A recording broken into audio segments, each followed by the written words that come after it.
Assalamualaikum warahmatullahi wabarakatuh. Semoga teman-teman semuanya dalam keadaan sehat walafiat sehingga bisa melaksanakan kegiatan sehari-hari.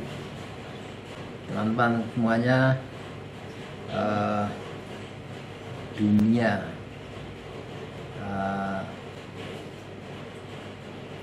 Islam memang penuh berbagai cerita, terutama dunia perkiaian. Di dunia kiai itu kadang-kadang ada disebut-sebut si kiai anu tingkatnya sudah wali dan punya karomah dan lain-lain. Tetapi ini kebanyakan terjadi di kalangan ulama-ulama NU ya. Ini juga bagi yang percaya. Salah satunya adalah kiai yang bernama Kiai Haji Ahmad Muwafiq atau Gus Muwafiq. Ini punya pengalaman spiritual yang menarik. Ketika pergi haji beberapa tahun yang lalu, di mana dia sudah selesai menjalani puncak haji, yaitu ketika dia sudah mengambil nafar awal mau bergerak dari Mina ke Mekah. Jadi setelah selesai di Mina mau kembali ke Mekah, itu saat itu diceritakan oleh Gus Muwafiq itu kredit itu memang biasanya itu seperti itu. Jadi peristiwa untuk dari Mina ke Mekah itu tidak ada kendaraan sama sekali karena memang jalanan padat dan macet.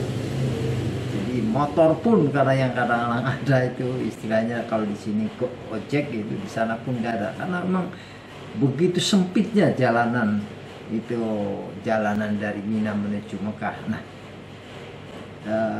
Gus Muwafiq itu bercerita ketika diwawancarai oleh Andi F. Noya di Kick Andy, dia bercerita tiba-tiba ketika dia itu menunggu mau ke Mekah, ke hotel, itu tiba-tiba ada sebuah bis berhenti dan keneknya atau konduktor itu mendekati Gus Muwafiq. "Kiai, ayo ikut saya ke Mekah, saya anterin." Dan di antara puluhan orang yang menunggu di pinggir jalan itu hanya Gus Muwafiq itu katanya yang diajak. Nah, inilah kisahnya, kita ikuti yang saya ambil dari Kick Andy. Misalnya kita juga lupa. Ini ceritanya sekedar cerita aja ya. Iya. Di Mekah kemarin kan kreditnya luar biasa. Saya kreditnya luar biasa. Jadi antara Mina sama Makkah itu tidak ada alat angkut, sudah macet semua. Taksi macet, apa-apa macet. Saya sama istri. Terus ya udah deh, kita setelah ini nafar awal kita Mekah. Nah, istri saya bilang, "Ayo mas, siapa tahu nanti kita bisa, kalau enggak ya jalan kaki kan gitu." Orang nyari angkutan nggak ada, semua kendaraan berhenti. Tiba-tiba ketika saya keluar, itu ada bus tulisannya Indonesia. Zam-zam abadi itu, kalau nggak salah zam-zam abadi. Nah, saya berdiri di antara kerumunan orang yang demikian banyak. Tiba-tiba ada bis itu berhenti. Kernetnya datang ke saya, "Kiai, ikut saya aja kalau mau ke Mekah." Saya naiklah ke bis itu, yang lain nggak boleh masuk. Isinya cuma dua, saya sama istri saya. Diantarlah sampai ke Mekah, sampai ke hotel. Sampai di hotel, saya telepon, aku sampai utuh. Mana mungkin, saya video call, saya sampai. Itu ingat juga ketika sudah sampai di hotel itu. Di adres hotel di Jabal Umar. Tadi itu bis apa? Ini baru kemarin. Jadi ketika itu kita nggak tahu.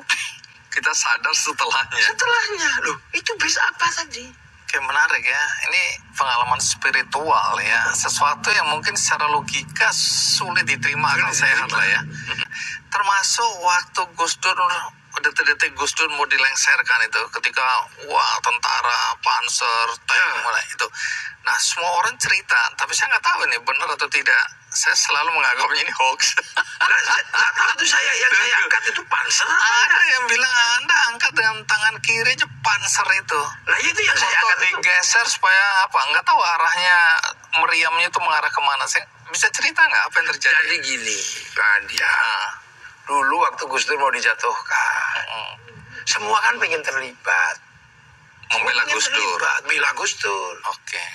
Tapi kan problemnya beda. Gus Dur ini problem parlementarian. Yang datang ini ekstra parlementer. Jadi bulat aja di sekitar gedung itu. Tapi Anda sadar nggak waktu ngangkat panser itu? Ya nggak tahu mungkin itu terus tiba-tiba nggak tahu itu yang saya angkat itu panser apa enggak. Tapi kata orang-orang sih panser. Tujuannya apa waktu itu Anda ngangkat itu? Agar tidak kenabrak ini kan. Orang kan udah capek. Beberapa bulan nggak tidur semua terlentang. Saya khawatirnya kalau panser ini jalan terus, ini clear kan pembersihan. Itu kan pembersihan di sekitar istana.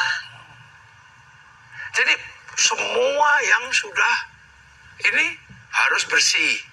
Sementara Gus Dur dengan beberapa ulama membuat orang memang tidak boleh lagi di sekitar istana. Karena Gus Dur tiba-tiba dengan beberapa kiai membuat surat pindah. Gus Dur ini kan dibikinkan surat pindah oleh RT RW untuk pindah kembali ke Ciganjur. Artinya kalau orang mau bela Gus Dur, itu ya belalah ke